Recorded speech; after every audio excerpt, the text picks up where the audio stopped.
నమస్కారం. నమస్తే రాజు గారు. నమస్కారం రహమా, ఎలా ఉన్నారు? బాగున్నా. ఇంటర్వ్యూకి పిలిచినాడు. మర్నాడు పొద్దున్న మా తమ్ముడు 5ంటికి లేచి నన్ను తీసుకుని అన్నీ చెప్పిన తర్వాత మా తమ్ముడేమో వెళ్ళిపోయాడు, నన్ను డ్రాప్ చేసి వెళ్ళిపోయాడు వాడి ఉద్యోగానికి. ఈ బాస్ గారు ఏం చేశాడంటే మొత్తం ఇంటర్వ్యూ చేసి మొత్తం అంతా చేసి ఫైనల్లీ ఈ said okay will offer you A job $18,000 year. మా తమ్ముడు వచ్చాడు, ఉద్యోగం వచ్చిందని కానీ ఓహో వెరీ గుడ్, చాలా నైస్ అనేసి మళ్ళీ ఇంటికి వచ్చి పలానా చోట అపార్ట్మెంట్ బాగుంటుంది, ఆ తర్వాత వచ్చి అడ్వాన్స్ అది ఇచ్చి చేరదాం అనుకుని ఇంటికి వచ్చాము. మనాడు పొద్దున్న మళ్ళీ డ్రాప్ చేశాడు. గంటన్నర సుమారు 10 గంటలకి మా బాస్ కమిన్ అన్నాడు. కూర్చున్నాడు. కూర్చొని sorry we have to lets you go అన్నాడు. Here is your severance pay అని ఒక కవర్ చేతిలో పెట్టాడు. ఒకరోజు పని చేశా. సాయంత్రం 4ంటికి మా తమ్ముడు వచ్చాడు. పదరా అపార్ట్మెంట్ కన్నా, అపార్ట్మెంట్ లేదు, గడిగుడ్డు లేదు, ఇంటికి పద, దీనికి సుల్తాన్ అయిపోయింది మన భోగం అనేసి. అంటే అప్పుడు నాకు అమెరికా మళ్ళీ అర్థమైంది. అక్కడ ప్రతి వారం ఉద్యోగాలకు అప్లై చేసుకోవడం చేయడం. మా తమ్ముడికి న్యూయార్క్లో నరసింహమూర్తి అని చెప్పేసి ఒక ఫ్రెండ్ ఉండేవాడు.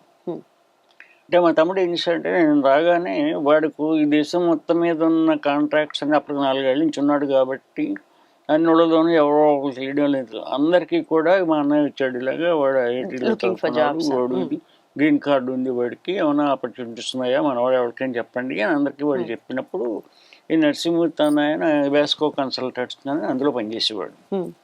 మా వాళ్ళకి చెప్తానని చెప్పేసి నా రెజ్యూమే పట్టుకెళ్ళి వాళ్ళ పిఆర్ పబ్లిక్ రిలేషన్స్ ఎంప్లాయ్మెంట్ ఆఫీస్కి ఇచ్చాడు. వాళ్ళు ఏం చేశారంటే వాళ్ళు సర్క్యులేట్ చేసుకుని వాళ్ళ డిపార్ట్మెంట్లో అక్కడ ఇన్స్ట్రుమెంటేషన్ డిపార్ట్మెంట్లో హెడ్ ఏమో ఈ రెజ్యూమే బాగానే ఉంది, ఎందుకంటే నేను బాంబేలో instrumentation and controls in charge lecturer కింద, సో మనకు పనికొస్తాడేమో అని చెప్పేసి వాళ్ళు ఉత్తరం రాశారు నాకు. Chicago I received a letter. అందులో ఏముంటుంది, we are impressed with your credentials, so we will call you for an interview at a mutually convenient time అని ఉత్తరం రాశారు. అప్పటికి ఇంకా మనకు అసలు అమెరికా తెలీదు. ఆ ఉత్తరం చూసి ఏడికి ఎంతేసా, అయ్యి బాబాయ్ మనకు ఉద్యోగం వచ్చింది,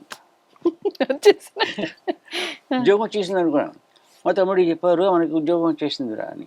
వాడు చూసి వాడు కూడా లేదురా ఉద్యోగం వచ్చిందో లేదో తెలియదు, లేదో వెళ్దాం అని చెప్పేసి ఫ్లైట్ టికెట్ కొనుక్కుని న్యూయార్క్ వెళ్ళిపోయాను. నరసింహమూర్తి గారు వచ్చాడు, రిసీవ్ చేసుకున్నాడు, ఇంట్లో ఉన్నాను. ఈ ఉత్తరం ఇస్తే ఆయన కొంచెం డౌట్గా ఉంది అని చెప్పేసి వెళ్ళాం, ఆఫీస్కి వెళ్ళాం. పిఆర్ ఆఫీస్కి వెళ్ళి ఉత్తరం చూపించాను. This is Rajiv Banguri, I'm here for the interview అంటే నా పిల్ల తీసి ఇంటర్వ్యూ చదివి అప్పుడు ఎక్స్ప్లెయిన్ చేసింది నాకు.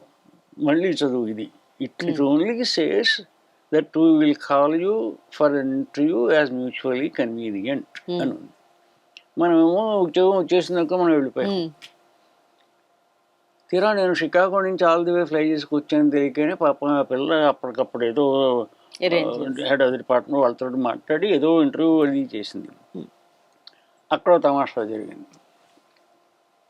అంటే అప్పటికి చాలా ఎక్స్పీరియన్స్ జరిగినా కూడా ఇక్కడ ఎందుకు పర్టికులర్గా ఎందుకు జరిగిందంటే నేను మా మాట సందర్భంలో I can design hydraulic components అన్నాను. సే దట్ అగైన్ అన్నాడు. Yeah, I can design hydraulic components like pump or this valve. Right? Oh, component అన్నాడు. అప్పుడు నాకు అర్థమైంది, నేను కాంపోనెంట్ అన్నాను, అతను కంపోనెంట్ అన్నాడు. Accent difference. అప్పుడు అంటే అప్పటికే నాకు మనకు వచ్చిన ఇంగ్లీషు మన యాక్సెంట్ చాలా తేడాగా ఉంది. This is not how the N American understands my language అనేది. ఇక్కడ టెక్నికల్ లాంగ్వేజెస్లో కూడా నేను వెలాసిటీ అంటే వాడు ఎలా ఒప్పుకున్నాడు, వెలాసిటీ చాలా డిఫరెన్స్. బ్రిటిష్ ఇంగ్లీష్ కి అమెరికన్ ఇంగ్లీష్ వచ్చే డిఫరెన్స్ ఇంగ్లీష్ కానే కాదు అనుకుంటాం. 100% పాళ్ళు ఆంధ్ర ఇంగ్లీష్, 100% తెలుగు ఇంగ్లీష్. గుజరాతీ వాడు ఇంగ్లీష్ వాళ్ళ ఉంటుంది, బెంగాలీ వాడు ఇంగ్లీష్ వాళ్ళ ఉంటుంది. ఇప్పుడు బెంగాలీ వాళ్ళు ఇంగ్లీష్ అంటే చిన్న తమాషా. బెంగాలీ ఫ్రెండ్ ఒకటి ఉన్నాడు, అంటే తన వయసు బెంగాలీ. పేరు పేరు ఎందుకులే కానీ ఒకసారి ఫోన్ చేశాడు. ఫోన్ చేసి మా ఇంటికి భోజనంకి రా అన్నాడు. భోజనం అంటే బాగానే ఉంది అనుకుని చెప్పి రాత్రి భోజనంకి వెళ్ళాము. సో వాళ్ళతో ఏదో భజన చేస్తున్నారు, అంతా దేవుడి భజన అంతా చేస్తున్నారు. భజన అయిపోయింది, ఎక్కడ భోజనాల వాసన ఏం కనపట్లా ఎక్కడ.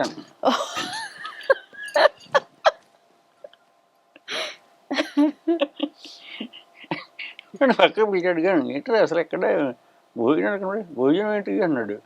మరి నువ్వు అనకుండా భోజనం కాదు భజన్, భజన్ యాక్సెంట్ డిఫరెన్స్కి ఎగ్జాంపుల్ చెబుతాను.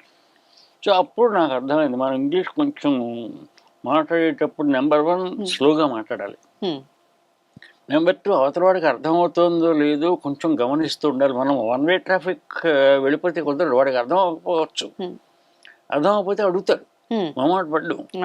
సో 3 సార్లు చెప్పించుకునే బదులు మనమే కొంచెం జాగ్రత్తగా చెబితే వాడికి అర్థం అవుతుంది. తర్వాత ఉచ్చారణ చేసినప్పుడు మనం ఒక పదం పలికినప్పుడు వాళ్ళ భాష నేర్చుకుని మాట్లాడే పద్ధతి వేరు, మంది వేరు. మనం మొనాటనస్గా ఒకే సెంటెన్స్లో 100 మైల్ స్పీడ్లో టక్కన మాట్లాడతాం మనం. వాళ్ళది ఇలా ఉంటుంది, ఒక ఇంటర్నేషన్స్ ఉంటాయి, ఒక ఎత్తు పల్లాలు ఉంటాయి మాటని బట్టి, దాన్ని బట్టి కూడా. ఇవన్నీ నేర్చుకోవడానికి చాలా ఒక 2-3 నెలల్లో అర్థమైంది విషయం. కానీ వచ్చిందని నేను అనుకోను, కొంచెం నయమే. అంటే కొంచెం బాంబే రిఫైన్మెంట్ ఉంది కాబట్టి కొంచెం బెటర్. అలాగా 15 రోజులు ఆల్మోస్ట్ ఏప్రిల్కి వచ్చాం. ఏప్రిల్ మార్చ్ 15 ఆ ప్రాంతాలకు వచ్చాం. ఒకసారి ఏమైంది, ఓ రోజు ఈవినింగ్ కూర్చుని నేను, హేమంత్ శాస్త్రి, వాడి తమ్ముడు రఘు, శంకరు అందరం కూర్చొని టీ తాగుతాం. మా తమ్ముడు శంకర్ అన్నాడు అప్పుడు, ఈ షికాగో ఎలాగా అసలు ఇక్కడ ఇండస్ట్రీ లేదు, ఉద్యోగాలు ఏమీ లేవు, but Texas is booming, so నువ్వు టెక్సస్ ఎందుకు అడగకూడదు అన్నాడు. ఎక్కడ ఈ టెక్సస్ ఉంటే కింద ఎక్కడో రాష్ట్రం, టెక్సస్లో ఎక్కడికి వెళ్ళాలి అన్నా అంటే Texas largest city Houston. Texas పేరు ప్రఖ్యాతులు ఎందుకంటే రిఫైనరీస్ అన్నీ కూడా టెక్సస్లో ఉంటాయి, ఆయిల్ డ్రిల్లింగ్ అన్నీ కూడా టెక్సస్లో ఉంటాయి. వీటన్నిటికీ Dallas financial capital, actual action capital engineering company అన్నిటికీ కూడా హ్యూస్టన్. అప్పటికప్పుడు డిసైడ్ చేసుకున్నాం, okay all right let's go to Houston. శాస్త్రికి ఉద్యోగం లేదు, రఘు ఉద్యోగం లేదు, నాకు ఉద్యోగం లేదు, పట్నాయక్ గడికి వచ్చేలా ఉంది ఏదో ఉద్యోగం. వీళ్ళందరూ ఇందళ్ళందరికీ ఒకటే కారు, శాస్త్రి కారు అండి. అంతే. ఆ రాత్రి సూట్ కేసులో బట్టలు వేసేసుకుని మొన్నటి పొద్దున అరణి చెప్పాను. అసలు అక్కడ ఎవరు తెలియదు మీకు? Not a soul. ఏ ధైర్యంతో వెళ్ళిపోయారు అలాగా నలుగురు కలిసి? అమెరికాలో వచ్చాము, అమెరికాలో అట్లీస్ట్ పెడతాం. మా తమ్ముడు ఉన్నాడు, చూస్తుండగా ఎవడో లేడు, మనకి ఎవడో తెలియదు. సో రాత్రి బట్టలు సర్దేసుకుని పొద్దున 2కి బయలుదేరి 24 hours నాన్ స్టాప్ డ్రైవింగ్. వాడే డ్రైవింగ్, ఒకటే, ఇద్దరు డ్రైవర్లు. వాడు మనకి డ్రైవింగ్ రాదు, అప్పటికే డ్రైవింగ్ రాదు, కారు లేదు, ఏం లేదు. వెళ్ళిపోయాం హ్యూస్టన్. ఎక్కడ ఉండాలి రాత్రి? ఇప్పుడు లిటిల్ ఇండియా అంటారు దాన్ని, అప్పుడు ఏమనేవారు కాదు. ఈ క్రాఫ్ట్ అనే ఆ రోడ్డు. ఆ రోజు రాత్రి అక్కడ పడుకుని మర్నాడు అపార్ట్మెంట్స్ రెంట్ చేద్దాం అనుకుని ఒక 5-6 అపార్ట్మెంట్స్ని నాకడానికి డోర్. ఎవడో మనకి అపార్ట్మెంట్ ఇవ్వడానికి రెడీగా ఉండడు, ఫర్ సెవరల్ రీజన్స్. మన నలుగురిలో ఎవరికి ఉద్యోగాలు లేవు, బ్యాచులర్స్, మాకు లోకల్ అడ్రస్ లేదు, అసలు లోకల్గా ఎవడో తెలియదు. మేము అడ్వాన్స్ 100 రూపాయలు ఇస్తామన్నా, $100 ఇస్తామన్నా కూడా we are not able to get any apartment or anybody to host this. ఆ రోజు రాత్రి కూడా పడుకున్నాం రోడ్డు మీద, కారులో రోడ్డు మీద పడుకోవడమే. తెల్లారగట్ట 3ంటికి పోలీసు వాడు కొట్టాడు. అయ్యో, రోడ్డు మీద పడుకోవడం వీళ్ళే. మరి చలి అది ఇంకా అలాగే ఉంది అప్పటికి? పోలీసు వాడు కొట్టి రోడ్డు మీద పడుకోవడం వీళ్ళే అన్నాడు. చెప్పాము, సార్ రేపు మార్నింగ్ మేము ఏదో తండాలు పడతాం, ఇల్లు వెతుక్కుంటున్నామని. I'll check again tomorrow. If I see you again anywhere around sleeping in the car, I'll put you in jail అని చెప్పి. అంటే అలౌడ్ కాదా అలాగా? No, you can't sleep on the road. పడుకోవడం లేదు. మీకు భారతదేశంలో సగం జనాభా భారతదేశం సగం జనాభా హాయిగా రోడ్డు పడుకుంటారు. ఉండవలసిన పరిస్థితి. అక్కడ హోమ్లెస్ పీపుల్ బ్రిడ్జ్ కింద వాటి కింద పడుకుంటారు. బట్ వాళ్ళని వేరే రకంగా ట్రీట్ చేయడం వేరు, ఇలా పడుకోవడం వేరు. వాళ్ళకి పద్ధతులు ఉన్నాయి వాళ్ళకి. ఇలాగ పార్కులో బెంచీల మీద అక్కడ పడుకోవడానికి మిశ్రమ సినిమాలో ఎన్టీ రామారావు లాగా బెంచీ మీద పడుకోవడానికి అదేం లాభం కుదరదు. మర్నాడు ఏమైంది, ఇక ఆకలి వేస్తున్నాయి, ఏదో కొనుక్కోవడం ఏదో చేయాలని చెప్పేసి ఆ ఏరియాలోనే ఒక సూపర్వైజర్, దాని పేరు సేఫ్వే, సూపర్ మార్కెట్కి వెడదాం అనుకుని వెళ్తుంటే ఒక ఆయన నడుచుకుంటూ వస్తున్నాడు. ఆయన చేతిలో ఒక గ్రోసరీ బ్యాగ్ ఉంది, అంటే ఓ బ్రౌన్ బ్యాగ్ ఉంది, దాంట్లో ఏవో అన్నీ ఉన్నాయి. మళ్ళీ నడుచుకుంటూ వస్తున్నాడు. ప్రపంచంలో ఎక్కడైనా కూడా ఆ నడకని బట్టి వాడు ఇండియా వాడని చెప్పగలం. ఒక నల్లవాడు నడుస్తుంటే ఒక రిథం ఉంటుంది, ఒక బ్లాక్ కానీ చైనీస్ కానీ నడుస్తుంటే నడక తెలుస్తుంది. ఒక తెలుగువాడు కానీ ఒక ఇండియన్ కానీ నడుస్తుంటే ఖచ్చితంగా తెలిసిపోతుంది వీడు ఇండియా వాడు. వెనకాల నుంచి చూసినా కూడా తెలిసిపోతుంది వాడు ఇండియన్. సరే వాడు ఇండియన్లా కనపడ్డాడు. అమ్మ వీడు ఎవడో దొరికాడు రా మనకి అనుకుని వెళ్ళిపోయి సార్ అంటే ఏంటన్నాడు. అంటే మేము ఇలాగ షికాగో నుంచి మేము 4 వచ్చాము, మాకు అపార్ట్మెంట్ దొరకట్లేదు, we're all unemployed, but we can pay some advance money, so can you help us out అని. అంటే ఎంతమంది ఉన్నారంటే 4 ఉన్నాం, మా ఇంటికి వచ్చేయండి అన్నాడు. ఆశ్చర్యపోయాం. అంటే నేను ఇక్కడ ఒక అపార్ట్మెంట్లో ఉంటాను, 2 bedroom అపార్ట్మెంట్ అది, ఐఎమ్ సింగిల్.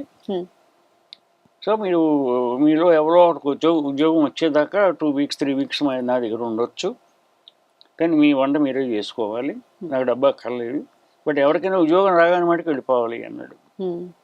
అంటే పాపం డబ్బులు కూడా అడగల. అతని పేరు నయీముద్దీన్, పాకిస్తానీ వాడు. అంటే ఇండియన్ అనుకున్నారు బట్ బేసికల్లీ ఆబ్వియస్లీ ఇండియాలో భాగమే కదా. అతను పెషావర్ డ్యామ్లో ఇంజనీర్గా పనిచేసి నాలాగే గ్రీన్ కార్డు వస్తే వచ్చాడు, ఉద్యోగం మానేసి. ఒక చిన్న కంపెనీలో చిన్న డ్రాఫ్ట్స్ ఉద్యోగం, బ్రహ్మచారి, 40-50 ఏళ్ళు ఉంటాయి అప్పటికి. చాలా సాత్వికుడు, ఎక్స్ట్రీమ్లీ నైస్ ఫెలో. సో వాడు దిగిపోయాం. అసలు ఏ పరిచయం లేకుండా తెలియని ముక్కుమోహం తెలియని వాళ్ళని తీసుకొచ్చి పెట్టుకోవడం అంటే. ఇప్పుడంటే రోడ్డు మీద ఇండియన్ కనపడితే పారిపోతున్నాం, కానీ ఆ రోజుల్లో అసలు బ్రౌన్ స్కిన్ కనపడితే వీటికి ఆవలించుకుని ఎక్కడ ఏమిటి వ్యవహారం, మా ఇంటికి వస్తారా మీ ఇంటికి వస్తారా అనుకునే రోజులు అవి. ఇప్పుడు అసలు తెలుగువాడు కనపడినా కూడా వీడు మళ్ళీ వచ్చాడు ఇక్కడ కనుక్కొని పారిపోతుంది. అప్పుడు అసలు ఒక ఇండియన్ ఫేస్ కనపడితే మా కళ్ళల్లో వెలిగిపోయేవి.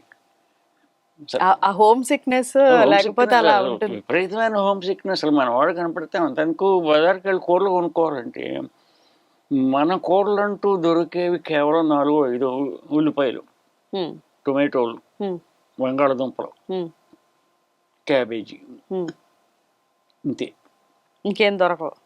మన కూరలు అంటూ ఏమీ దొరికేవి కదా. ఒకసారి ఏమైంది, సేఫ్వేలో వెళ్తే అక్కడ దుంపలు కనపడ్డాయి, మన చామదుంపల్లో ఉంటాయి, మలాంగా రూట్ అంటారు దాన్ని.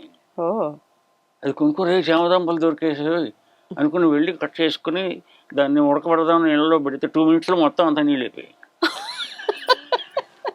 దుంప లేదు, రమం లేదు. అంటే తినడానికైనా కూడా కేవలం ఇవి తప్ప, వంకాయలు భూతంలాడు వంకాయలు ఉంటాయి, ఇటాలియన్ వంకాయలు, అవి కట్ చేసి వేయిస్తే అసలు వంకాయ వాసన లేదు, రుచి లేదు, ఏమీ లేదు, ఏదో చప్పగా ఉంటాయి అవన్నీ కూడా. దాన్ని పచ్చడి చేయడానికి సరిపోతాయేమో, అంటే ఏమీ దొరికేవి కాదు. ప్లస్ రెస్టారెంట్కి వెళ్ళి వెజిటేరియన్ అంటే అసలు వాళ్ళకి అర్థమయ్యేది కదా. అసలు what is vegetarian? Vegetarian non vegetarian difference లేదు. ఫుడ్ అంటే ఫుడ్ అంటే ఎవ్రీథింగ్ ఇంక్లూడెడ్. ఒక చికెను, ఒక ఎగ్, ఒక మటను, ఒక పోర్కు, ఇవన్నీ వన్ ఫుడ్ అంతే. నథింగ్ లైక్ వెజిటేరియన్ అంటూ కల్ట్ లేదు అప్పుడు. అసలు ఆ రోజులు అలా ఉండేవి. సో ఈ నయ్యం దీని దగ్గరికి వచ్చాం. వచ్చిన తర్వాత మళ్ళీ ఉద్యోగాలు చూసుకోవడం కదా. ఈ నలుగురిలోనూ ఒక వెధ ఉండేవాడు, వాడి పేరు చెప్పను. పొద్దున్నే పేపర్ వస్తుంది, హ్యూస్టన్ క్రానికల్ పేపర్ వస్తే అందులో హెల్ప్ వాంటెడ్ చూసుకోవాలి. మేము నలుగురు మెకానికల్ ఇంజనీర్సే. సో మా నలుగురికి ఒక రకమైన ఉద్యోగమే. వీడు పొద్దున్నే లేచి 5:30 గుమ్మం దగ్గర కూర్చున్నవాడు. పేపర్లా రాగానే అది పట్టుకుని బాత్రూంలో వెళ్ళిపోయాడు. వెళ్ళిపోయి ఆ హెల్ప్ వాంటెడ్ అన్నీ వాడు కట్ చేసుకుని ఎవరు పెట్టుకున్నా మిగతా పేపర్ మళ్ళీ చుట్టేసి పెట్టేసేవాడు. గుట్టి వెధం అనమాట. తర్వాత తానా ప్రెసిడెంట్ అయ్యాడు. మెదివే పేర్లు కాదు కానీ అసలు. సో అలాగా మేము ఒకటే కారు. అప్పుడు ఏంటంటే ఇండస్ట్రియల్ ఏరియా అంటూ హ్యూస్టన్లో ఏదైనా ఉంది అని ఎవరన్నా చెప్తే వెళ్ళిపోయి ఓ రౌండ్ కొట్టేసేవాళ్ళం. ప్రతి చోటకి నాకు ఆన్ ది డోర్ రెజ్యూమే ఇచ్చేయడం, ఉద్యోగం కోసం ఏదైనా ఉందా అని అడగడం. ఇదొక పార్ట్. రెండో పార్ట్, హ్యూస్టన్లో ఎవరో నాకు తెలియకుండా ఏమైంది, ఒక 3వ రోజు 4వ రోజు అంటే ఈయన నయీం గారి ఇంట్లో దిగిన తర్వాత ఇక్కడ యూనివర్సిటీ ఒకటి ఉంది కదా, రైస్ యూనివర్సిటీ అని ఒకటి ఉంది పక్కనే. యూనివర్సిటీలో మన ఇండియన్ కుర్రాళ్ళు ఖచ్చితంగా ఉంటారు, స్టూడెంట్స్. సో స్టూడెంట్స్ ఉన్నారు కదా ఇక్కడ, స్టూడెంట్స్ మనకు కాస్త పరిచయం అవుతారు. ఒకసారి రౌండ్ కొడదాంలే అని చెప్పేసి కారు వేసుకుని రైస్ ఇండియన్స్ చూడడానికి, బేసిక్గా ఇండియన్ కుర్రాళ్ళని చూడడానికి అంతే. అసలు ఊళ్ళో ఇండియన్స్ ఉన్నారు లేదో మనకి ఏమీ ఐడియా లేదు బేసిక్గా. వెళ్ళి రౌండ్ కొడితే 2 కుర్రాళ్ళు కనపడ్డారు. ప్లస్ అందరూ కుర్రాడు ఆ బసంత పట్నాయక్ అని వాడికి తెలుసు. అక్కడ కనెక్షన్ వచ్చింది. ఆ కుర్రాళ్ళిద్దరిలో ఒకడు భవానీ మొహాంతి అని ఒక ఒరిస్సావాడు, తర్వాత పార్థో మిత్ర అని బెంగాలీ వాడు. వాళ్ళిద్దరూ కనపడగానే వాళ్ళతో పాటు ఇంకో ముగ్గురు పరిచయం అయ్యారు. వాళ్ళ పరిచయస్తులు. అందులో కేఎస్ మూర్తి అని ఒక తెలుగు అతను. తీరా చూస్తే కేఎస్ మూర్తి నువ్వు ఎక్కడో తెలుసు అనుకున్నాం. మాకు బంధువు, మా వదిన గారికి కజిన్. అతను ఉన్నాడని తెలుసు, ఎక్కడో అమెరికాలో ఎక్కడో ఉన్నాడని తెలుసు, కానీ హ్యూస్టన్లో ఇక్కడ ఉన్నాడని తెలియదు. సో అలాగా 4 కుర్రాళ్ళు పరిచయం అయ్యారు రైస్ యూనివర్సిటీలో. సో మా కాలక్షేపానికి సరిపోతుంది, సెట్ అయింది గ్రూప్. వాళ్ళు డాక్టరల్ స్టూడెంట్స్, వాళ్ళు సాయంత్రం టెన్నిస్ ఆడుకోవడానికి, సినిమా కబుర్లు చెప్పుకోవడానికి మనకి సెట్ అయ్యారు. ఓ వారం అయింది. And this is April 3rd week or 4th week of 1975. ఓ రోజుని ఏదో ఇక్కడ మహారాజా అని ఒక రెస్టారెంట్ ఉంది, అక్కడికి వెళ్ళి దోశలు తిందామా అనుకున్నాం. ఇండియన్ రెస్టారెంట్ అది. మొత్తం టెక్సస్కి అదొక్కటే ఇండియన్ రెస్టారెంట్. మొత్తం టెక్సస్కి అదొక్కటే ఇండియన్ రెస్టారెంట్, మహారాజా రెస్టారెంట్. అది కూడా రైస్ యూనివర్సిటీ పక్క రోడ్లో. వెళ్ళాం. రెస్టారెంట్లో ఇలా అడుగు పెట్టగానే ఆ ఓనర్ వచ్చాడు. మంచిగా కమిన్ అన్నాడు. వాడిని చూశాను, ఎక్కడో చూశాను వాడిని, ఓనర్. అతను నన్ను చూశాడు, ఎక్కడో చూశాను. ఇండియన్. ఓకే, హే నువ్వా ఇక్కడున్నావు గురు. అతని పేరు అనిల్ కుమార్. నా కాలేజీలో 1 year సీనియర్. అంటే కాకినాడ ఇంజనీరింగ్ కాలేజీలో. అతను ఎవరో కాదు, అనిల్ కుమార్ ఎవరంటే ఆల్ ఇండియా రేడియో మెడ్రాస్కి డైరెక్టర్గా పనిచేసిన జనమంచి రామకృష్ణ గారు అబ్బాయి. జనమంచి రామకృష్ణ గారు ఎవరంటే ఘంటసాలకి, భానుమతికి, సుశీల గారికి, రావు బాలసరస్వతికి, వీళ్ళందరికీ కూడా ఫస్ట్ టైం రేడియోలో పాడడానికి అవకాశం ఇచ్చిన ఆయన జనమంచి రామకృష్ణ గారు, వాళ్ళ అబ్బాయి. రెండో వైపు రామకృష్ణ అనిల్ కుమార్ వైఫ్ రత్నపాప. రత్నపాప అంటే అనసూయ గారు అమ్మాయి, సీతానసూయ గారు అమ్మాయి. అప్పటికి ఇంకా పాప రాలేదు, జస్ట్ అప్పుడే పెళ్ళి అయింది, కానీ ఇంకా పాప హ్యూస్టన్ రాలే అప్పటికి ఇంకా. సో అప్పుడు నువ్వా అనుకుంటూ సరే మొత్తానికి అతని ఇదేంటంటే ఎలక్ట్రానిక్స్లో బిఈ చేసి ఇక్కడికి వచ్చి రైస్ యూనివర్సిటీలో చదువుకుంటూ ఓ ముగ్గురు ఫ్రెండ్స్తో కలిపి ఈ ఈ మహారాజా రెస్టారెంట్ పెట్టాడు. ఓకే. సో అతనే కుక్కు, అతనే సర్వరు, అతనే అన్నీ అనిల్ కుమారే. అప్పుడు అనిల్ కుమార్ ఏమో నన్ను దువ్వూరు సూర్ అని చెప్పేసి అతను పరిచయం చేశాడు. ఈ దువ్వూరు సూర్ కూడా నాకు ఇండియాలో బాగా తెలుసు. వాళ్ళ నాన్నగారు దువ్వూరు నరసరాజు గారిని అడ్వకేట్ జనరల్ ఆఫ్ ఆంధ్రప్రదేశ్, అంటే సంజీవ్ రెడ్డి గారు చీఫ్ మినిస్టర్గా ఉన్నప్పుడు ఆయన అడ్వకేట్ జనరల్. మా మా మా నాన్నగారిది అందరిది కూడా లాయర్స్ కాబట్టి వాళ్ళందరికీ బాగా తెలుసు. సో సూర్గాడు పరిచయం, ఆయనకి పునఃపరిచయం ఇక్కడ ఏంటి ఎవరు అనుకునే ఫ్రెండ్స్ మేము చిన్నప్పుడు కూడా. వాళ్ళు ఏం చేశారంటే నేను ఇలాగ బాంబే నుంచి వచ్చాను, ఎటు వ్యవహారం కొంటే ఉద్యోగం కావాలంటే మామూలే అందరికి రెజ్యూమేలు ఇచ్చాడు. వాళ్ళ ద్వారా ఊళ్ళో ఉన్న ఒక 8 కుటుంబాలు పరిచయం అయ్యాయి. ఆ కుటుంబాలు పరిచయం అయ్యే ముందు తమాషా జరిగింది.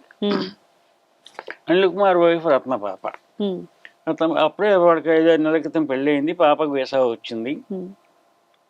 పాప ఏమో వచ్చింది కాబట్టి అనిల్ కుమార్ ఫ్రెండ్స్ తమిళియన్స్ వీళ్ళందరూ కలిపి ఆ అమ్మాయికి రిసెప్షన్ పార్టీ అరేంజ్ చేశారు. ఎవరో వాళ్ళ ఇంట్లో, తమిళ్ వాళ్ళ ఇంట్లో చేస్తే దువ్వూరు సూర్యని పిలిచి, రే పాపగా రిసెప్షన్ పార్టీ ఉంది, నువ్వు ఒక 4 కలుస్తారు నీకు అని వచ్చి నన్ను తీసుకుని పార్టీకి తీసుకెళ్ళాడు. పార్టీకి తీసుకెళ్తే నేను ఒక్కడనే అక్కడ కొత్తవాడిని, కొత్తవాడిని. అందరూ అప్పటికి 1-2-3 ఏళ్ళ నుంచి ఉన్నవాళ్ళు, ఉద్యోగాలు ఏవో చేసుకుంటున్న వాళ్ళు, సెటిల్ అయిపోయిన వాళ్ళు. నేను ఒక్కడిని భయంగా కూర్చున్నాను. ఇలాగా కూర్చుంటే ఒక ఆయన వచ్చి పక్కనకి వచ్చి, ఎవరు నువ్వు, ఏంటి ఎప్పుడు చూడలేదు నేను అన్నాడు. అంటే మా పరవరు చెప్పుకున్నాను, పలానా వాడిని పలానా చోటు నుంచి వచ్చాను, ఐఐటి బొంబాయిలో డాక్టరీ చేశానంటే ఏ సబ్జెక్ట్ అంటే ఫ్లూయిడ్ మెకానిక్స్ అన్నాను. ఓ అలాగా అనేసి, నాది ఫ్లూయిడ్ మెకానిక్సే, దాకా నేను ఇక్కడ యూనివర్సిటీ ఆఫ్ హ్యూస్టన్లో పోస్ట్ డాక్టర్ ఫెలోగా పనిచేశాను, రిజైన్ చేసి I'm going back to India, so ఆ పొజిషన్ ఖాళీగా ఉంటుంది, okay, so you can go and meet that professor, maybe నీకు ఇస్తాడేమో. అంటే మీకు ఆల్రెడీ టీచింగ్ ఎక్స్పీరియన్స్ ఉంది కాబట్టి ఇక్కడ. నేను ఆల్రెడీ డాక్టర్ గారు పోస్ట్ డాక్టర్ ఫెలోషిప్ ఉంటుంది అనేసి ఆయనేమో నాకు ఆ ప్రొఫెసర్ పేరు ఇచ్చి ఫోన్ నెంబర్ ఇచ్చాడు. అన్నాడు ఫోన్ చేశారు. యూనివర్సిటీ ఆఫ్ హ్యూస్టన్లో fluid mechanics professor in the mechanical engineering department. ఆయన పేరు ప్రొఫెసర్ ఫాజిలీ హుస్సేన్. ఓకే, బంగ్లాదేశీ వాడు, స్టాన్ఫోర్డ్ యూనివర్సిటీ పిహెచ్డి. ఆయన ఫోన్ చేశాను. ఫోన్ చేశాను, ఐ డోంట్ హ్యావ్ ఎనీథింగ్ అన్నాడు. కాల్ మీ టుమారో అన్నాడు. మళ్ళీ మన్నాడు పిలిచాను. ఒక చిన్న ఆశ అన్నమాట ఇక్కడ, అంతే. ఫస్ట్ ఒక్క లీడ్. అప్పటికి హ్యూస్టన్ వచ్చి 2 వారాలు అయింది. ఎక్కడ ఏం లేదు, ఇంకా ఏమి గడి ఇంట్లో ఉన్నాం, వాడు ఎప్పుడు చదివేస్తాడో తెలియదు మనకి. ఆ మిగతా వాళ్ళందరూ ఉద్యోగాలు చూసుకుంటున్నారు, మనం చూసుకుంటున్నాం. ఈ చిన్న రే ఆఫ్ హోప్ అనమాట ఇక్కడ. మళ్ళీ మన్నాడు పిలిచాను. Okay, can you come and see me tomorrow అన్నాడు. సో మన్నాడు వెళ్ళిపోయాను. ఆ ఫాజిలీ హుస్సేన్ మీట్ అయ్యాను. ప్రొఫెసర్ ఇంటుంటాడు అని మొత్తం అంతా విన్నాడు. వినేసి, I don't have anything right now, but you know it's a problem here అన్నాడు. ఏంటి ప్రాబ్లం? నేను, నువ్వు బొంబాయి ఐఐటీలో పిహెచ్డి అంటున్నావు కానీ there is no value for that అన్నా. అంటే సరిగ్గా లాగానా అన్నాను. అంటే that Indian PhD is kind of equal to high school here అన్నాడు. అయ్యో, అమెరికాలో ఒక హై స్కూల్ కూడా ఆడుకున్న నాలెడ్జ్ కూడా మీ బొంబాయి ఐఐటి పిహెచ్డి లేదు అన్నాడు. దట్ ఈస్ దేర్ ఒపీనియన్ బేసిక్గా, అలా చూసేవారు ఆ రోజుల్లో. I felt insulted. అవును, ఎగ్జాక్ట్లీ అదే అన్నాను. How can you say that your insulting me? If you want to test my knowledge, test my knowledge. నేను ఇక్కడ పోస్ట్ డాక్టర్ ఫెలోషిప్ ఉందని చెప్పేసి పలానా వాళ్ళు చెప్పగా వచ్చాను నేను. సో నీకుంటే అవకాశం ఉంటే నాకు But don't compare me with a high school dropout here. Right, The two won't go together. Fair enough. No, I don't mean that way. కొంచెం బ్యాక్ ఆఫ్ అయ్యి నా దగ్గర I don't have anything right now, కానీ if you can prepare a few proposals on what you want to do post డాక్టరల్కి. Post doctor, okay. I will consider అన్నాడు. అని I give you 1 week's time అన్నాడు.